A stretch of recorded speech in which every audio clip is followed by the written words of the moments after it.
more than even our president. But I touched on these issues earlier on in the interview, but let me repeat myself since it is not harmful. I told you when we were perceiving Pope, or we had viewed Pope in three ways. One of them is that he is a head of a state, and a head of a state is given a different kind of security. Go anywhere in the whole world, when a head of a state is visiting, is given maximum security, because not everyone loves that head of a state. It is our record how many head of states got assassinated in their own countries or when they are visiting. J.F. Kennedy was assassinated. Am I right or wrong? President Reagan was nearly killed. He was shot and wounded. Okay? Abraham Lincoln was assassinated. We are talking of Americans. And many more.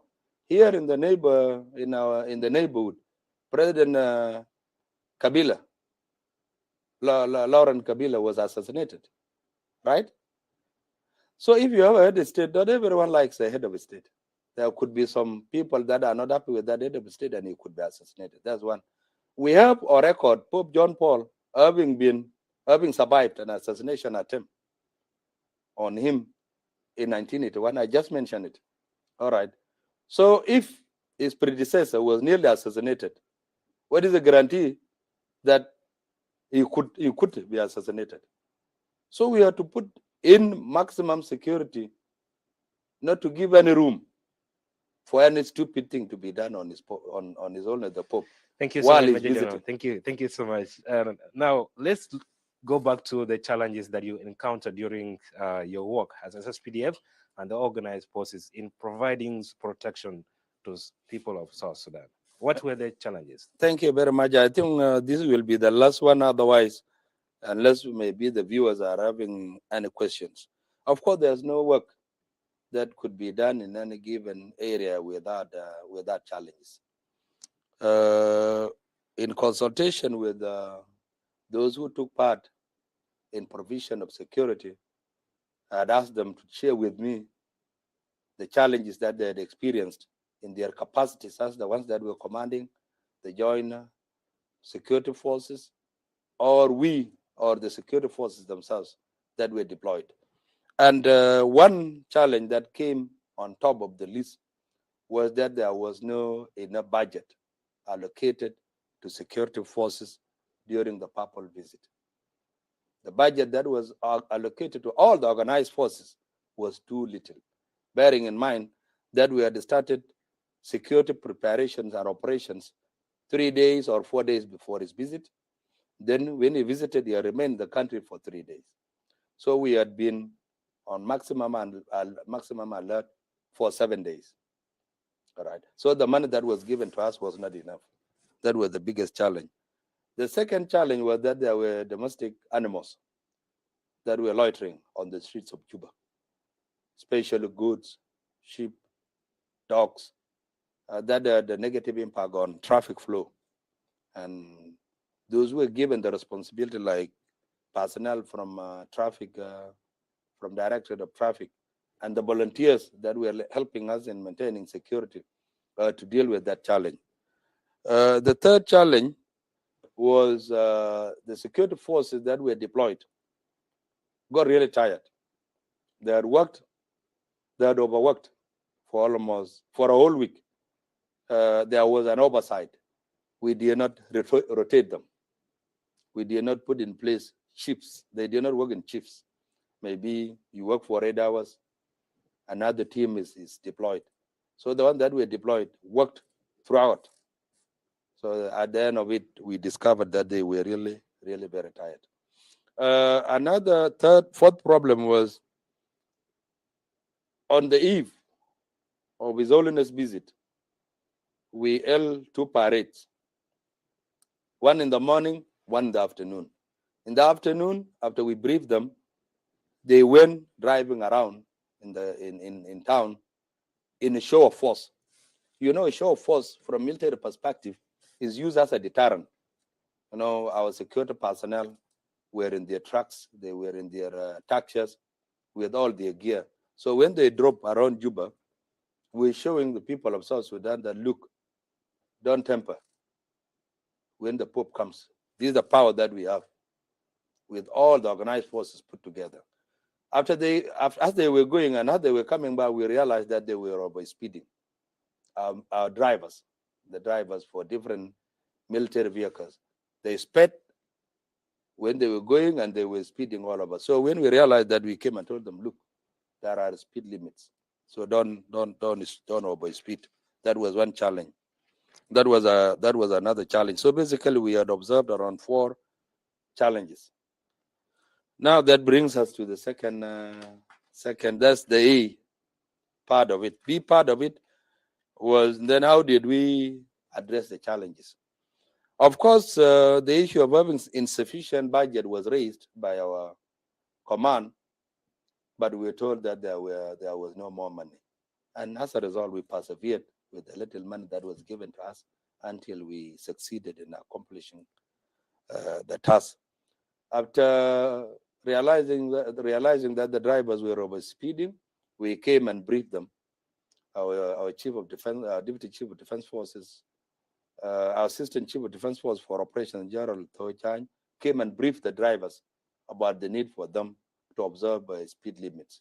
And that one now, when they started deploying on D-Day and throughout, I'm very sure they observed the required speed limit. The issue of goods, domestic animals loitering around, so they were cleared. So basically, I'm happy we in the SSPDF and the organized forces would like to say a very big thank you to the people of South Sudan for showing unity, for behaving very well. Big thanks goes to the political leadership of this country that the visit, in my opinion,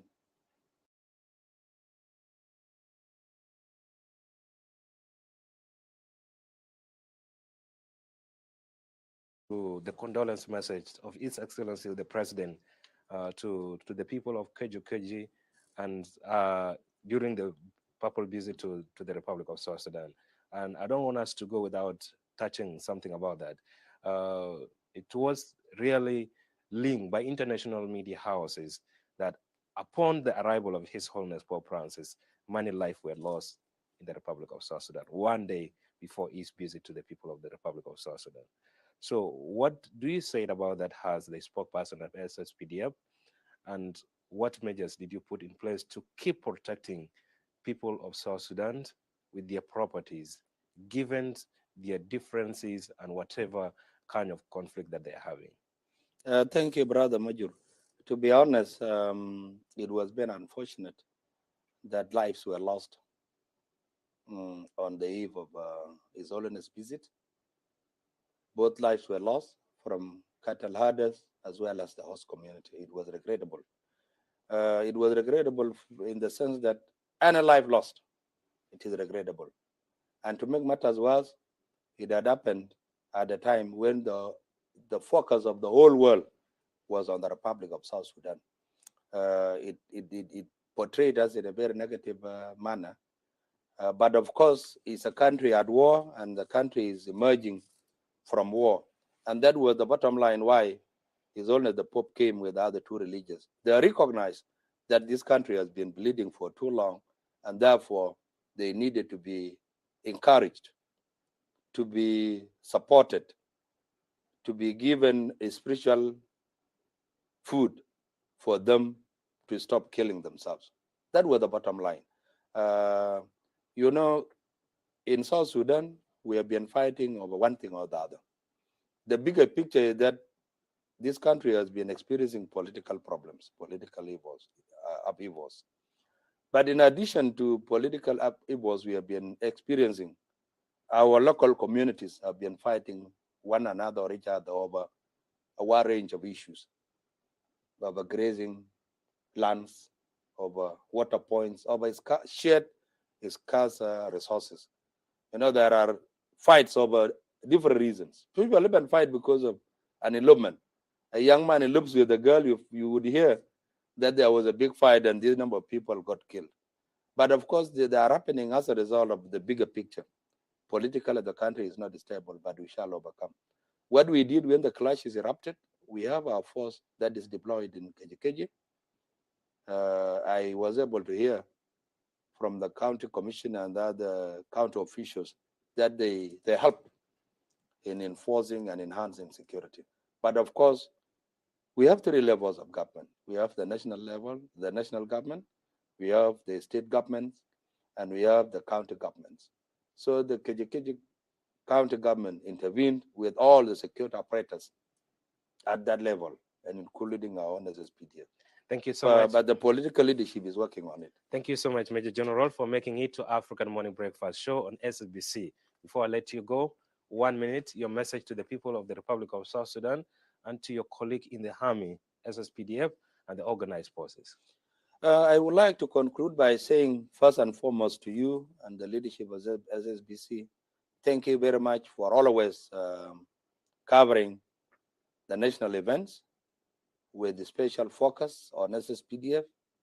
And I'm very thankful to the leadership of SSPDF for always availing this coverage to SSPDF. You have been doing a very wonderful job for the last 7 years since I was appointed as the spokesperson.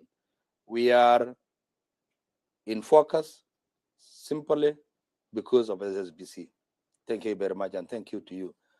Secondly, once again, let me appreciate the political leadership for making it possible for the Pope and the delegation to visit us. That was a very big political work to convince the Pope to come. Thank you to the organized forces, the leadership of SSPDF, under the overall command of General Santino Denwall, the Chief of Defense Forces, and the senior officers he had assigned during the Papal's visit. A special thanks goes to South Sudan National Police under the leadership of General Majaga Kech and the officers that he had assigned, to General Akolkor, the Director General of National Security, for excellent work they did, to Director General of External Security Bureau, General Simon Yen Makwaj, he was on board, and to the presidency, especially the Presidential Secret Service, for a job they did. All of us, we put our efforts together, coordinated together, and did a wonderful job. So the group that we should not forget is the media authority under the leadership of Honorable Alier Kwai. He had the biggest work of accrediting over 391 journalists that came to cover the work of the Pope, including the National Communication Authority, Director General Napoleon Addock. All of us, let me take this opportunity. Congratulations for making South Sudan a very great nation. The Papal visit was a litmus test of our ability to organize, plan, coordinate, and all that. The outcome was very excellent. So thank you very much to everybody, to the people of South Sudan. Thank you so much, Major General Lul Ruai Koang, for making it to SSBC. Go tell your colleague in the Army that the people of the Republic of South Sudan were happy with the discipline display in the last 3 days, but South Sudanese are still looking forward for that discipline in the rest of the lifetime of South Sudanese. Thank you. And to our viewers, thank you so much for following African Morning Breakfast Show right here on SSBC. We continue to bring you cross-cutting issues that need and matters to your life as the people of the Republic of South Sudan. For me, Majur Cholkor, and my colleague, the technical team in the studio, we say thank you so much for accompanying us, and stay tuned as you watch more of the program right here on SSBC. And do have a lovely time. Thank you. Shukran.